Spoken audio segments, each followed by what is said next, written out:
Good afternoon and welcome to today's program, the afternoon edition. My name is Issa Nu. Today we are going to be looking at a major issue, a major conversation on the essence of the Nigerian National Drug Law Enforcement Agency, and we'll be discussing issues that are related to drugs in Nigeria. When the word drug is mentioned, what is the first thing that comes to your mind? Is it the negative implications or the positive implication? So this is what we are going to be looking at, and as you know, we have a new face in the NDLEA. It has lasted over a year now in person of General Buba Marwa, who has been pioneering, who has been heading the agency for some time now, and we've seen major achievement under his administration. But then who are those pulling out those information? Nobody but the Director of Media and Advocacy in person of Mr. Femi, Babafemi. So we'll be discussing with him this afternoon on issues that are paramount, not just to Nigeria, but also to the world. As you know, the issue of drug is something that concerns the whole world, most especially when it comes to the negative implication in our society. So we take a break, and when we return, we continue with the conversation.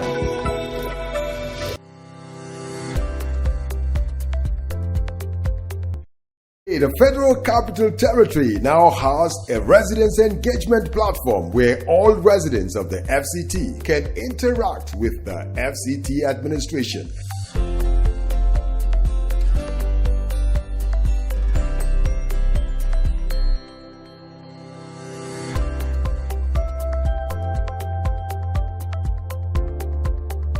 Get the latest news on the FCT.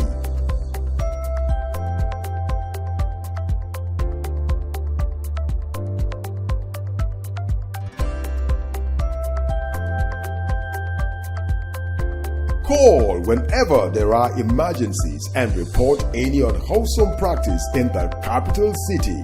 You can also leave your message for the relevant SDA when you visit www.myfctagov.ng. Get to know upcoming events in the FCT and lots more. The FCT Residents Engagement Platform brings all FCT activities to your fingertips.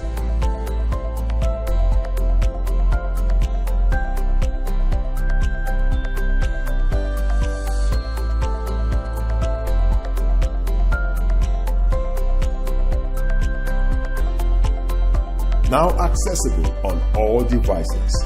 www.myfctagov.ng. Okay, good afternoon, sir, and welcome to the afternoon edition. Thank you, Issa. It's my pleasure being on your program. For some time now, the word NDLEA has been going round all across the media, most especially with the recent achievement of this particular agency. What can you say? It was established in 1989 till this moment. What can you say has changed? Well, basically, I'll tell you what has changed is the leadership of the agency effective January 18, 2021. And from that very day, a lot of things, the impact of the new leadership of the agency is being felt not only by the officers and men of the agency, but by the entire structure of the organization, and as a result, the larger society, where the impact of the work or the activities of the agency is being felt largely, and which is also resonating across the world, because we've had feedbacks from our partners, our international partners in the US, in the UK, in France, in Germany, in Asia, in Africa, and all over the world, commending, acknowledging the huge feats recorded by the agency, especially in drug supply reduction as well as drug demand reduction. Okay, now you've mentioned that the agency like the NDLEA definitely can stand on its own. It has to collaborate with other sister agencies for them to be able to achieve the feats they have now. So now, looking at the recently signed agreement or MOU you have with the Interpol, how can that help in moving the agency forward? Absolutely. Just like you rightly stated in your question, nobody can work as an island in responding or in tackling a global issue like drug trafficking, or drug abuse itself. And in that case, we need to network with other stakeholders, both internally within the country, in Nigeria here, or internationally with our partners across the world. So, and in this case, when you talk of Interpol, you are talking of hundreds of tens of other countries across the world who work together to exchange, to collect data and exchange data, information about criminal activities of organized criminal groups. And in this case, the NDLEA has just taken a step further in its network globally by joining that elite group to also be able to contribute to the data being collected, they're being pooled there, at the same time also have access to the data of other countries across the world, so that that could also help us in our investigation of certain cases. Okay, the NDLEA for some time now has been there, over 30 years now, since it was established by the Act. Now, looking at all that has been happening, so people do ask, most especially the public, that why is it that it is now that people are getting to know more about the activity? The word has been there, but seem to be in a lull manner. The activities seem not to be there for people to really get to know the major activities that have been carried out in the NDLEA. So what has changed within that period of time? Yeah, I'll tell you, quite a number of things have really changed, and in this, in our own situation here, like I said before, you've seen a pragmatic leadership come in place, a situational leadership, an intentional leadership coming on board to guide, to lead the agency, and that's personified by General Mohammed Buba Marwa, retired, who assumed the leadership of the agency on January 18, 2021. And from day one when he came on board the agency, he did declare one of the principles of war. That is, what we're going to be doing is going to be taking the battle, the drug war, the drug battle, to the doorsteps of the cartels, the barons, the traffickers, rather than responding. Now we have to be on the offensive. You don't wait till they are passing by. You don't wait till our people are being arrested in other parts of the world for trafficking, for moving drugs through our own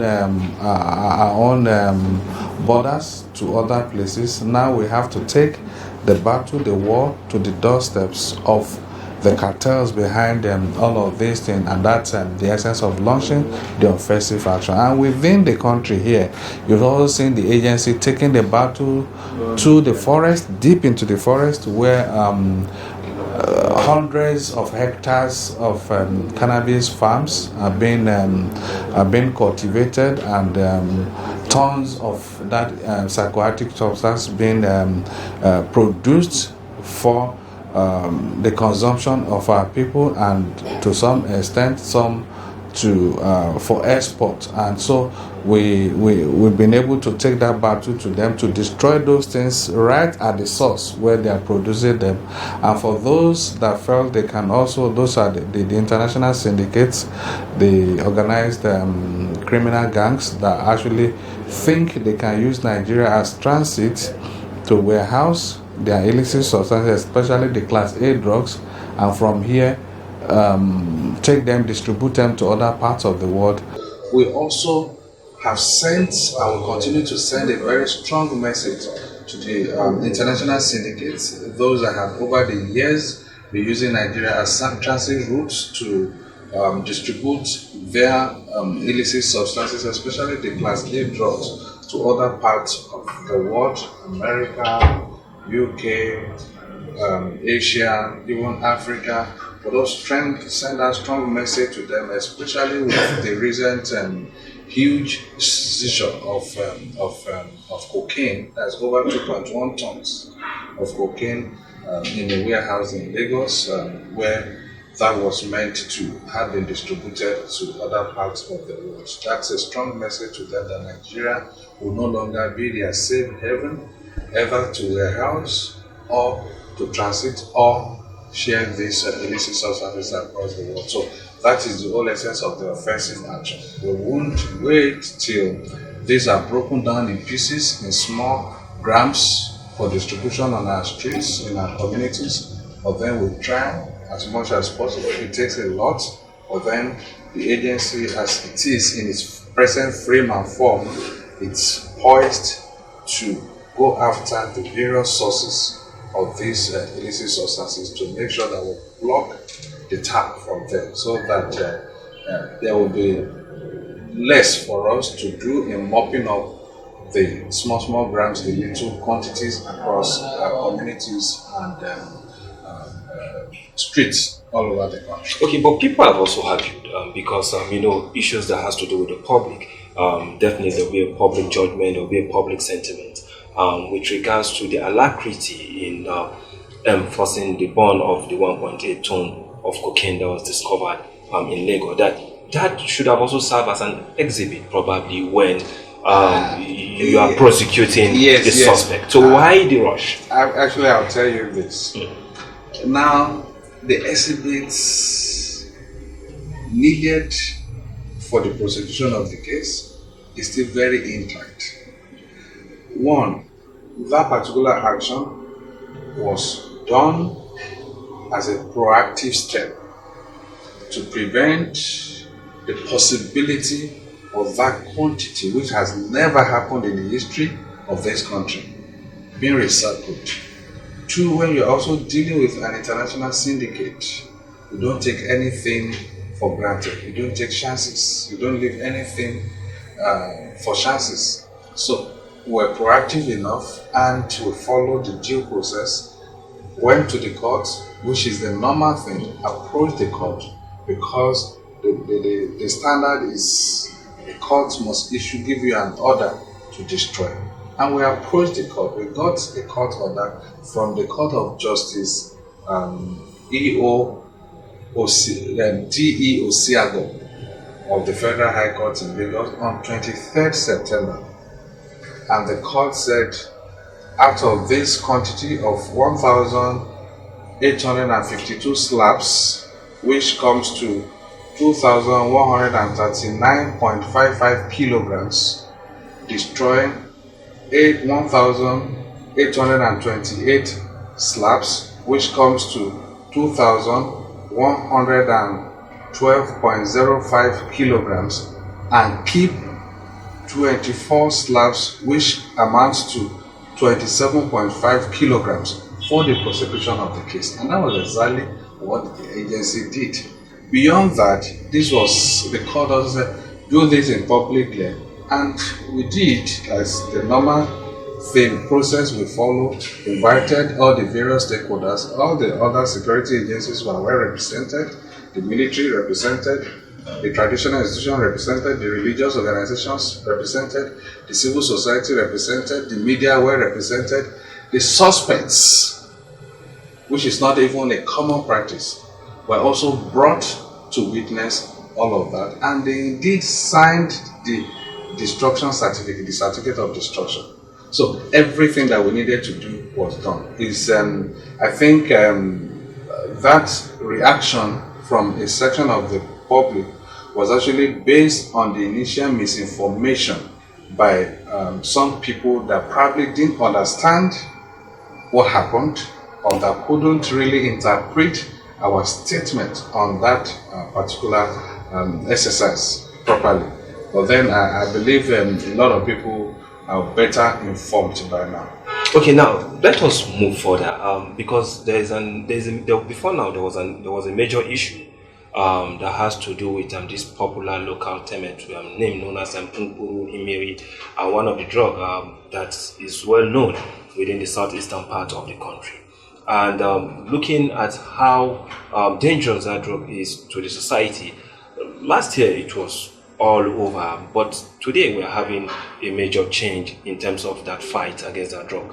How far have you people come to making that to the related? Very good. Now, remember that there was an outbreak of what you call Umpumiri, which actually the global name is actually crystal methamphetamine. Yeah, it's only in Nigeria here because of the outbreak in the southeast last year.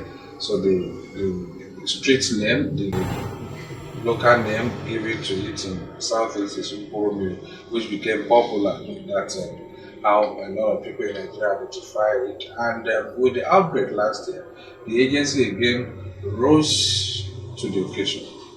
The chairman directed that all necessary assets be deployed to track those behind that particular drug and get to their source. And within a very short time, we worked with the communities that were affected, and we were able to one fantastic thing that one fantastic takeaway for what happened in the last quarter of last year in regards to that drug is the fact that you can see the spirit of WADA, that is the people themselves stepping in, taking ownership of the war, not just leaving it to the NDLEA to come to their communities and fight. You will see the people themselves going after those behind the production and sale of those drugs, and even those consuming. Even though you even see videos of some of these people being dragged to the village center and flogging them. Even though for us as an agency, a law enforcement discipline reputable organization will not support that particular method, but then the spirit behind it, the people themselves rising up and saying, no, we won't allow you to produce this in our community, we won't allow you to distribute or sell this in our community, and we won't even allow you to consume this in our community. That is the spirit of war against drug abuse. That is the people themselves buying into the fight and taking ownership of it.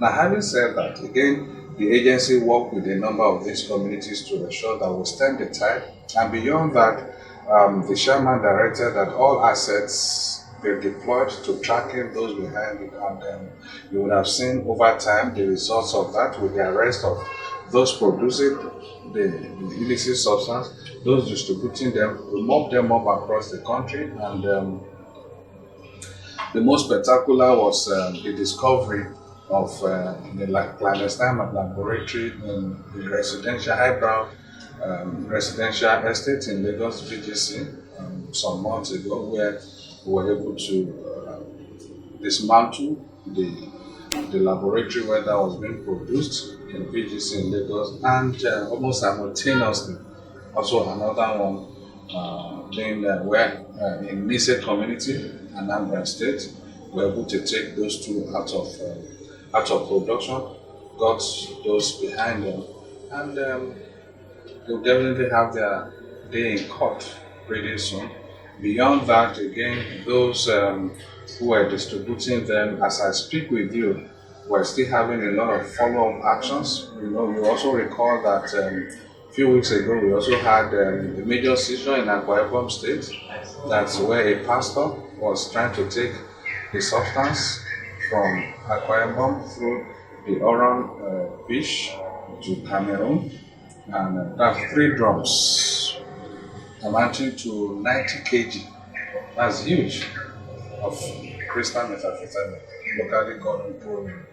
Now we're able to get that, and those behind that particular, those involved, we picked 2 ladies already in Lagos so far, and we're still on the trail of more people connected to that particular seizure.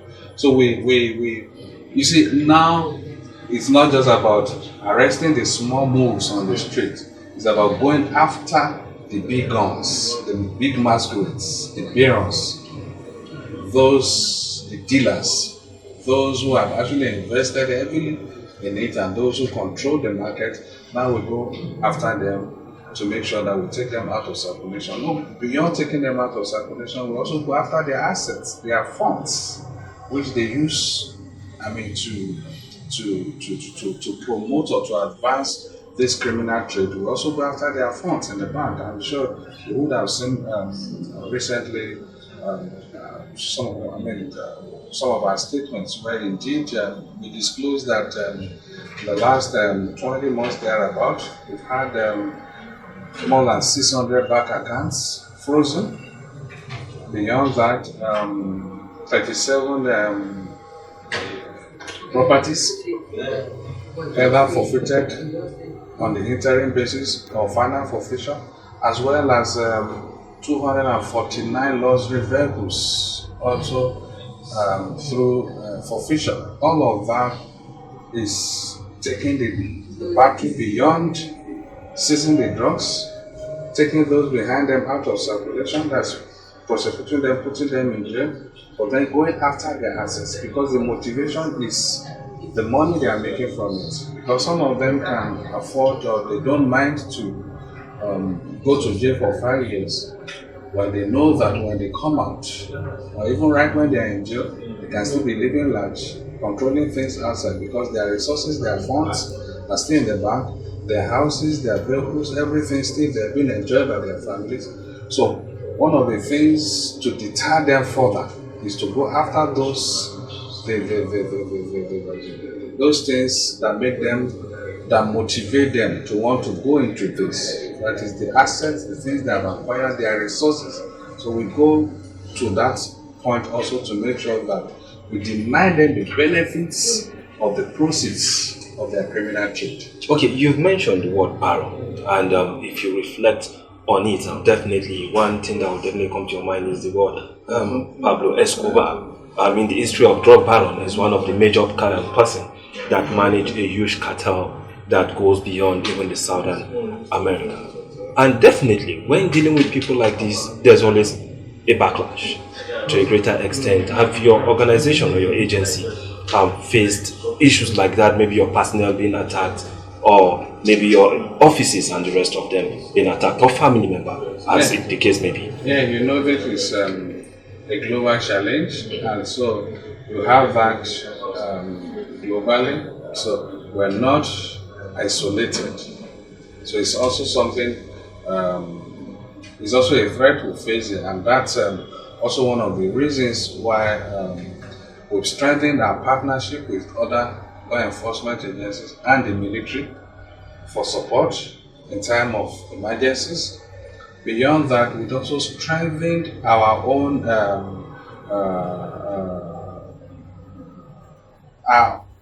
there's a group within the agency called the Strike Force. That's like an elite corps within the agency, well trained, well armed. They're actually trained by the military, and even beyond the shores of this country. These are people that have been exposed to a lot of tactical and counter-offensive trainings, and they've been well positioned across the country to respond to threats against our officers and men, and to give our people backing when they are going into difficult terrains for operations. And all of this, quite a lot of that is being taken care of. We're not oblivious of the fact that yes, there will be threats and all of this, but we're putting in place necessary measures to ensure that we respond. We're not really going to wait to respond, but to foil, frustrate their beats, and when the need arises, we respond appropriately. And beyond all of that, also you can see also the leadership of the agency has also been proactive enough again by approaching the authorities for something that has never happened in the history of the agency, and that is going to the extent of getting approval from the federal government through the President Muhammadu Buhari, to build barracks for officers and men across the country. That's a very strong point. But still, people also definitely ask why the need to build new barracks when you have there was one of your facility in Lagos that was sold out some years back. No, you are talking of, those are not our facilities. Okay. Yeah, those are not what you refer to is actually not. They are not properties of the agency. They were actually, the agency itself was actually squatting in those places. Okay. They are actually owned by the government. other organs of the government, so they are not actually this thing. And when it was time for the owners to take them back, they took them back. And the government policy of trying to dispose of assets that are either underutilized or that are not used at all, those kind of things. That is an aside. But then we're talking of how critical, how essential, how important the barracks are. Now, let me give you a scenario. Now, when you see our officers, they live within the civil populace. They live within the same people they investigate, the same people they arrest, the same people they prosecute in the courts. And they come back at the end of these operations every day to sleep among them in the communities. That makes it easy for these people to come for them in the night, or even when they are not around, come for their families, attack them, and that is the whole essence of separating them, taking them from within the civil populace to a well-secured, exclusive place called the barracks, where they can provide their own security and as well, again, ensure that even when they are not home, their families are well secured and protected. So that's a great motivation that will help the office, that will boost the morale of the officers, knowing fully well that when they go out, they will not be returning to the midst of those they have gone to arrest or to prosecute, but they will have a secure place, accommodation to rest their heads. While also, if they are also out, they will not be panicking, they will not be afraid that their families may be or could be under attacks out there on the streets or in their communities. Because if they live within an exclusive location that is within the barracks, they are sure that their families are well protected. So all of that put together would encourage them to want to go all out to achieve orders given it to them. Okay, now when you look at issues like this, definitely you've mentioned the word prosecution, you've mentioned the word your officers stay in the midst of the civil populace, of which definitely there are also suspects within that particular environment. Now, in fighting issues of drugs or drug-related cases, prosecution is one aspect that is very, very critical. How fast do you get judgment for suspect being prosecuted? Yeah, I'll tell you that we're doing very well in the area of prosecution. We actually have about 90% conviction rate. Most of our cases are pretty well prosecuted and won in the law courts. Yet, it may not be, we may not say it is who yet, that we may not be there yet, but then we're glad that we're making good progress comparatively. We're doing absolutely well. In the last 20 months, we've had over 3,000 convictions, offenders convicted and sentenced to various, the latest was the 9 Ghanaians who were smuggling over 10,000 kilograms of cannabis through the waterways from Ghana into Nigeria, into Lagos. They were arrested and we investigated and prosecuted them.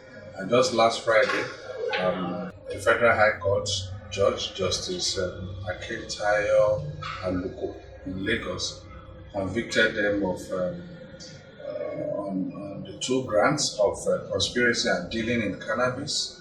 They were sentenced to 8 years imprisonment each, and when you put the 9 of them together, that comes to 72 years altogether. So all of those things show that indeed we're doing well in the area of prosecution, not just in the area of seizure, arrests, but then in the prosecution, which is the end of that process.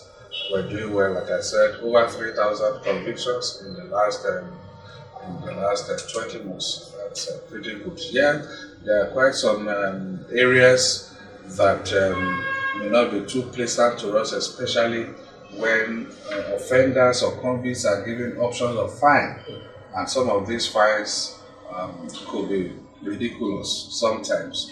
We're not too pleased with that, but then we believe those who are dispensing this justice, they are Nigerians, that's judges, they are Nigerians, they see what is happening, they see the impact of these illicit drugs on the society with the security challenges, on families, on individuals, on our community. So they can appreciate it, and we will continue to work with them, to partner with them so that the right things will be done. But beyond that, we're also getting support from the National Assembly to respond to that through the amendment of the Act, the Act of the agency, so that this particular controversial option of fine can be expunged from the Act, so that people will now know that when they go in, they are prosecuted, convicted, and they are sentenced, there will be no relief for them. They will just have to go and serve their time. Okay.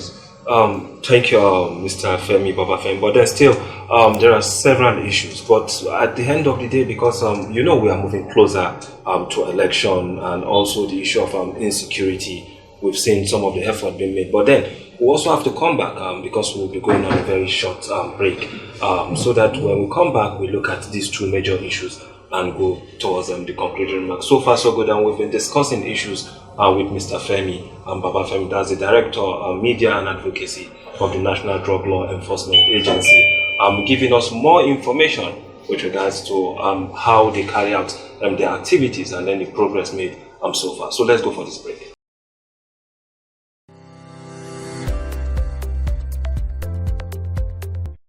The Federal Capital Territory now has a residents engagement platform where all residents of the FCT can interact with the FCT administration.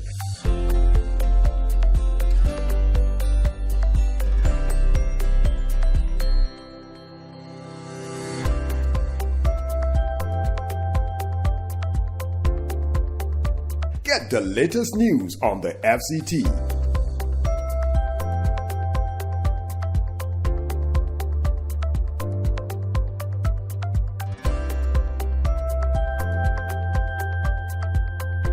Call whenever there are emergencies and report any unwholesome practice in the capital city.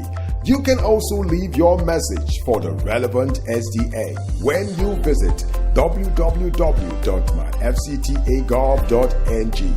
Get to know upcoming events in the FCT and lots more. The FCT Residents Engagement Platform brings all FCT activities to your fingertips.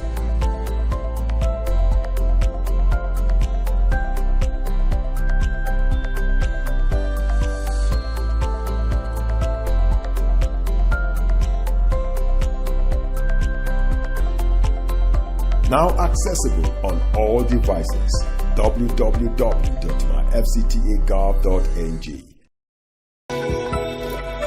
Welcome back from that short break, and staying with me here is Mr. Femi Babafemi. As been stated earlier on, he is the Director, Media and Advocacy of the National Drug Law Enforcement Agency.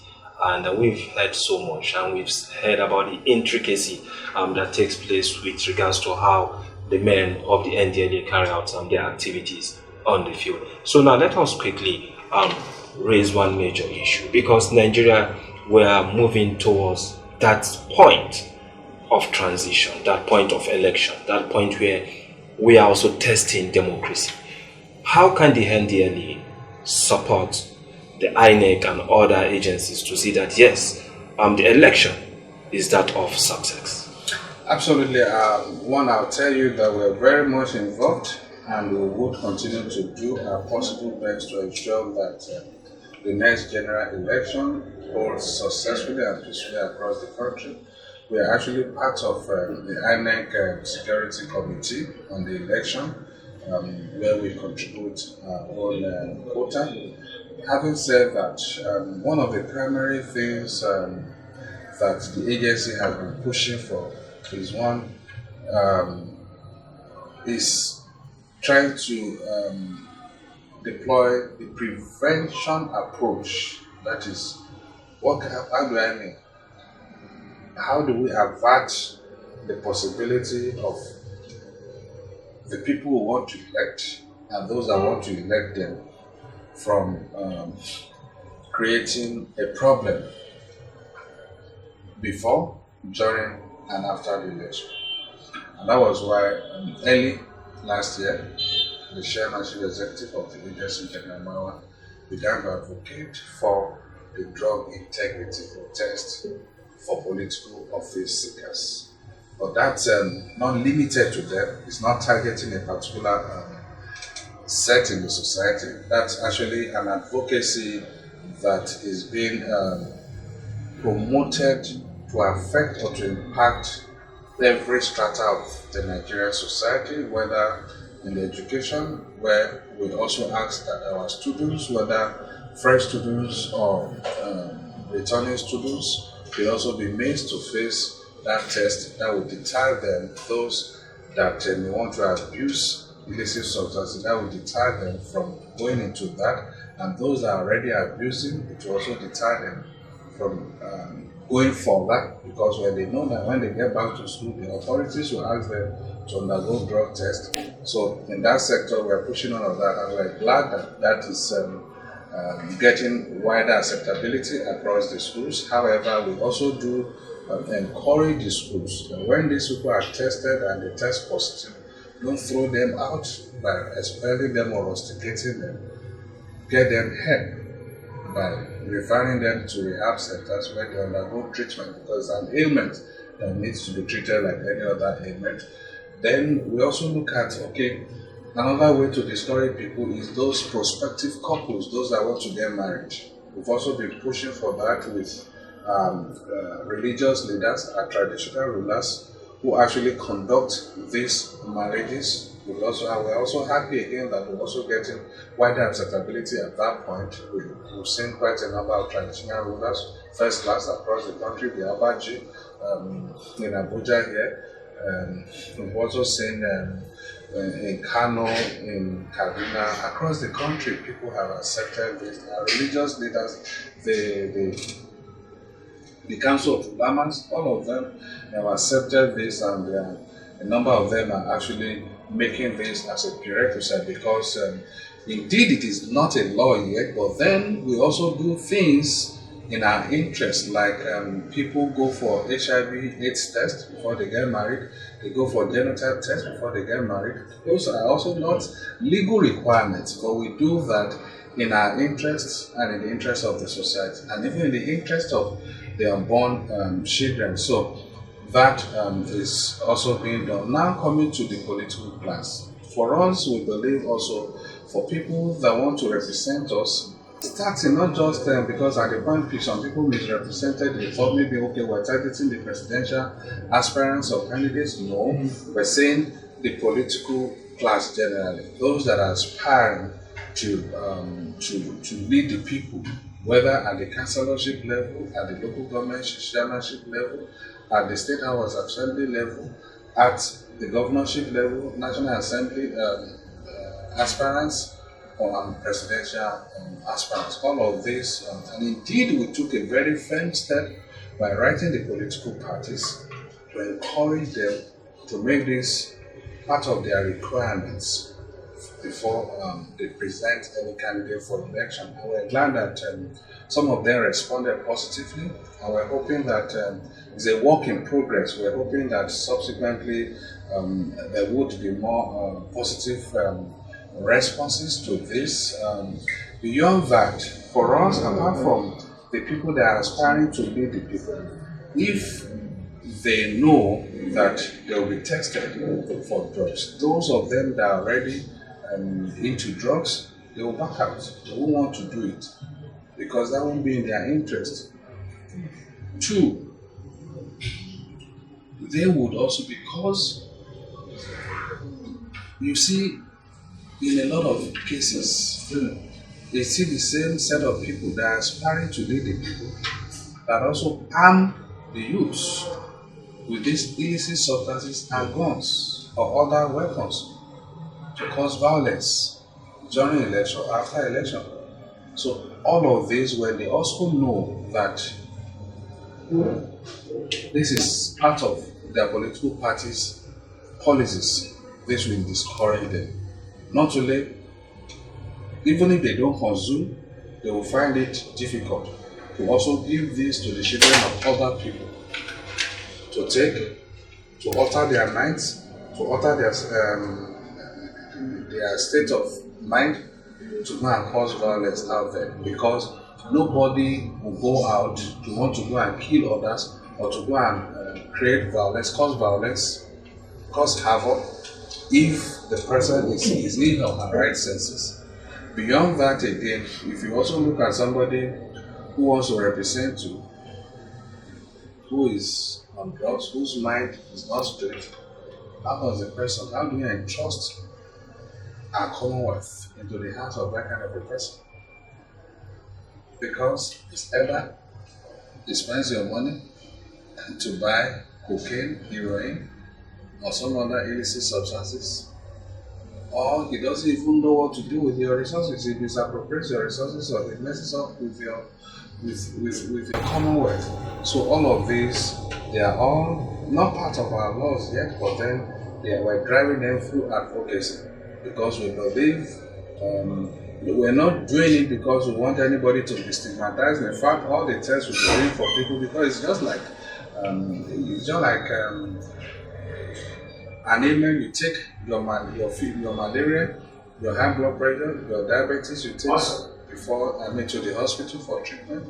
Your doctor will not diagnose you or treat you and come out to say this person, to announce to the world that this person has diabetes or is treating hypertension. No, that is the way it should be. Now, for those that we have tested, nobody has had this confidential information that will not. So nobody is going to stigmatize anybody. That is not the whole essence. The whole essence is to deter people from going into this, into drug abuse, or even giving illicit substances to the children of other people, to our youths, to mobilize them for violence before, during, or after election. So all of these we're doing as part of our own contribution. Beyond that, we also have the enforcement. That is, when you would have noticed that of late there is a very strong visibility of our officers and men on the highways.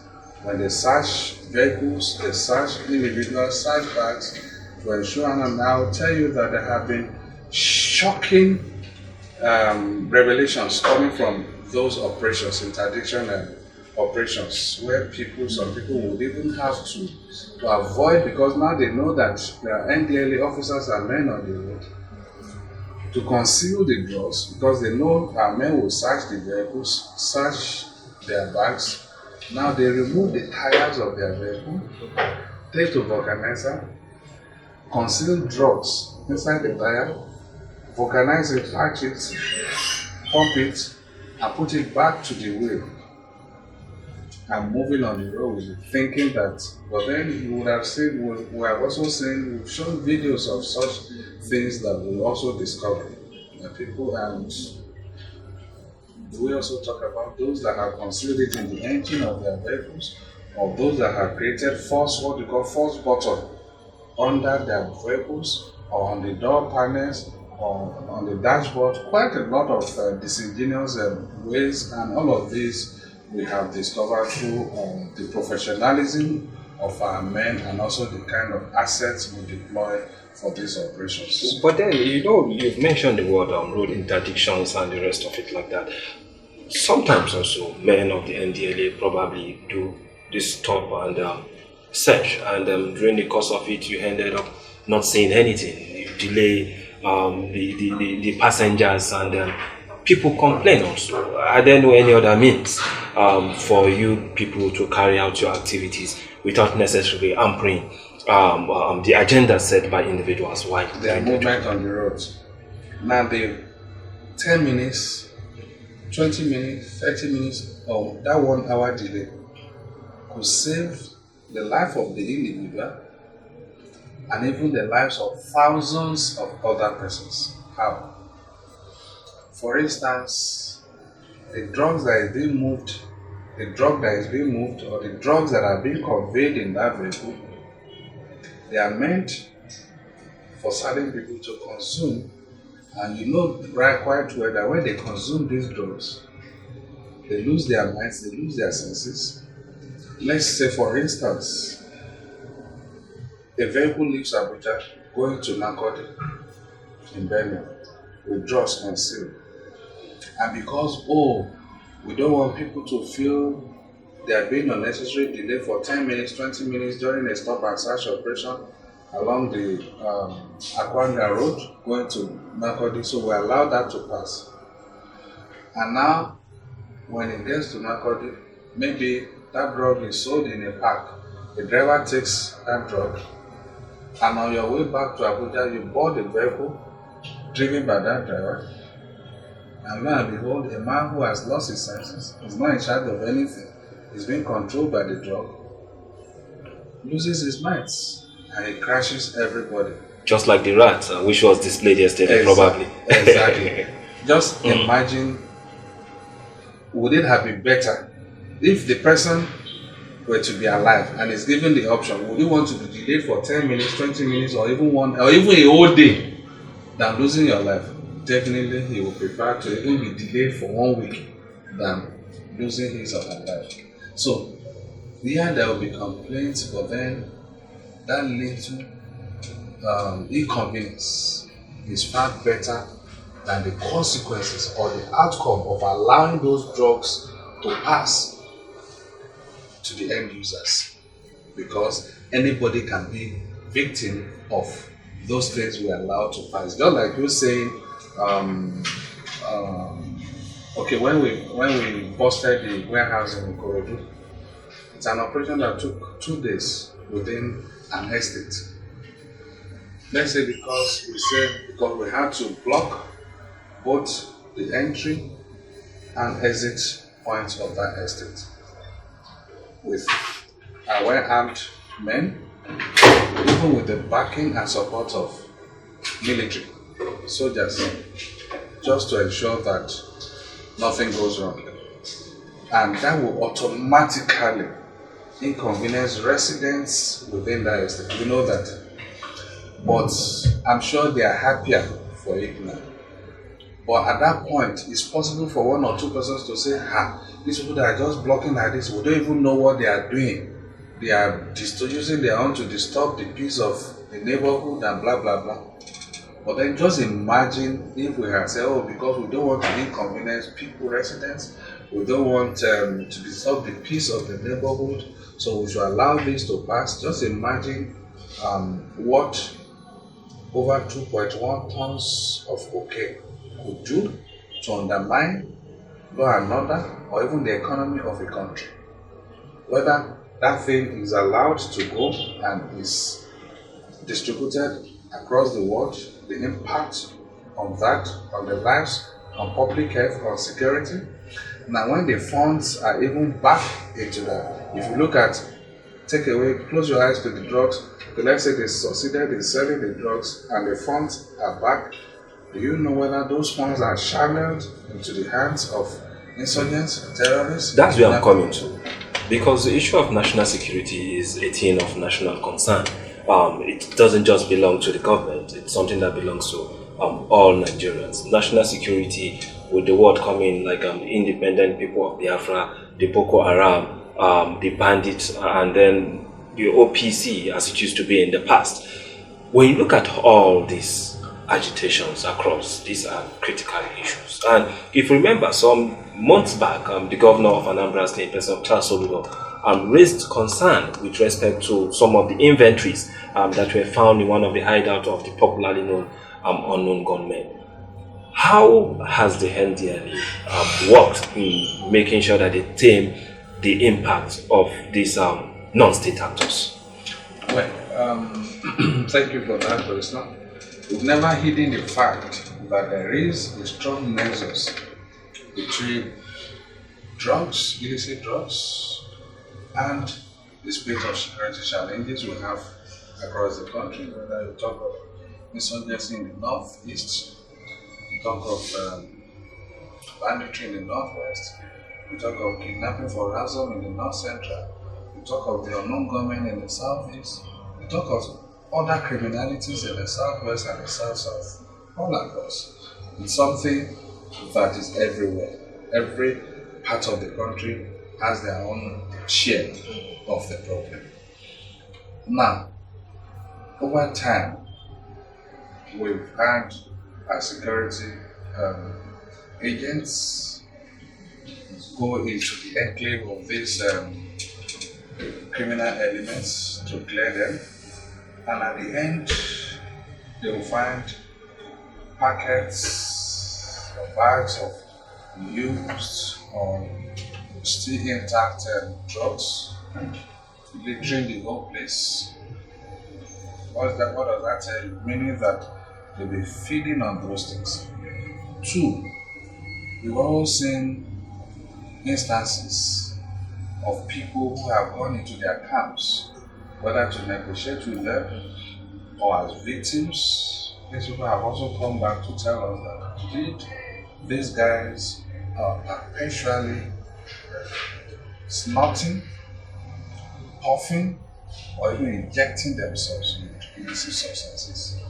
That also shows you that what they are doing, they are not doing it with ordinary minds. They are relying on those things to fuel, to give them the courage, the audacity they need to do the kind of things they do. Beyond that, again, even we have also had some of them say that they are not afraid of not having guns, food, or ammunition. The one critical thing they cannot have is drugs. That shows you how central drugs are to what the things they do. We've also seen situations where we have some of them in custody, and after 2-3 days they don't have access to these illicit substances. They start showing withdrawal symptoms. They get agitated, they start vibrating, meaning that the drugs in their system have worn out and they don't have access to more drugs to pump into their system. And we've also seen cases or situations where these elements have also demanded for drugs as part of ransom from the families of their victims. So all of this put together show clearly that indeed there is a very strong link between drugs and the security challenges we face across the country, that drugs are enablers of these security challenges. Now, having established that, one of the things the agency does primarily is to cut access and availability to these drugs. And that is why in the last 20 months, we've had more than 5.4 million kilograms of assorted illicit drugs seized and destroyed across the country, whether in the forests, at the ports, anywhere. We don't allow them. So that is cutting access to these drugs. And we've seen instances, several people moving these things to the enclave of bandits, insurgents, and we have intercepted. And in some cases, we intercept these drugs with arms being taken to the camps of these insurgents. So when you talk of what we do in this regard, we play a very critical and central role. When we remove the drugs from the equation, then our security forces in the theaters of battle will have very little left for them to confront or to deal with. Because, like I said, these drugs are the enablers. These are the things that give these people the audacity, the daredevil mind to go out, kidnap other people's children in the middle of the night, or to even take over a highway, or even ambush a moving train to kidnap people. Those things are not done with ordinary minds or with the right senses.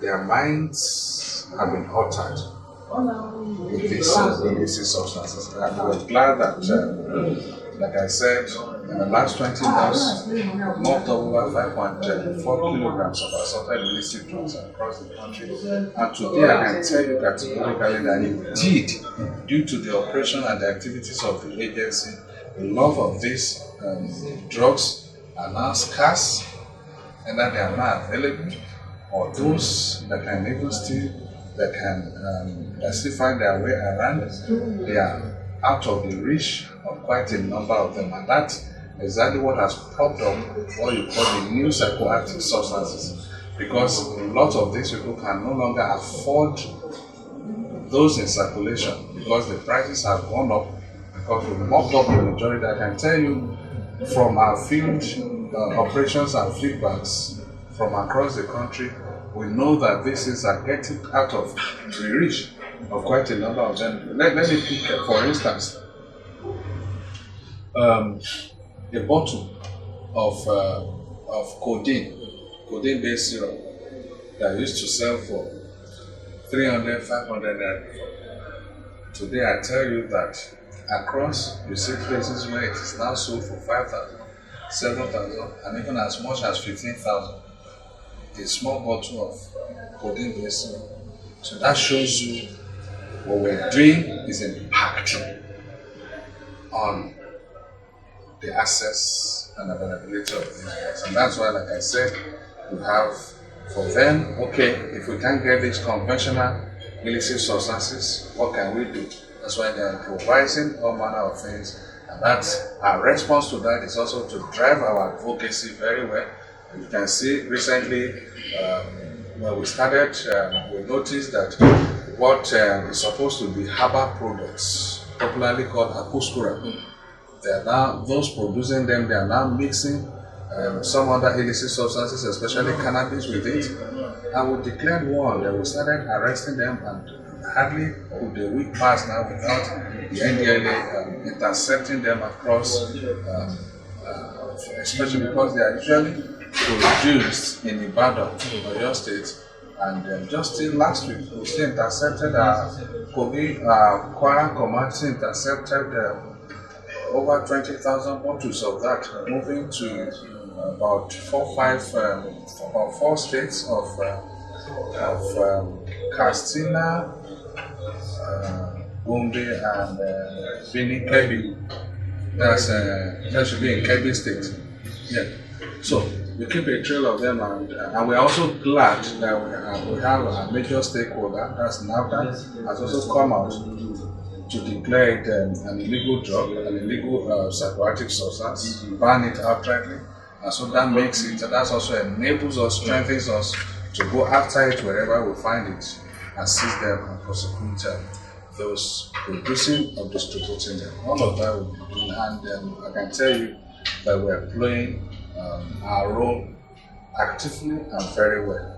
Okay. Thank you so much, Mr. Femi. But then lastly, before we go, what should Nigerians expect from your agency, and what do you expect from Nigerians? Yeah, what Nigerians should expect from us, yes, Nigerians should expect a more proactive agency and very disciplined officers and men of the agency out there to work for the safety of our people, for law and order, and the interest of public health across every part of Nigeria.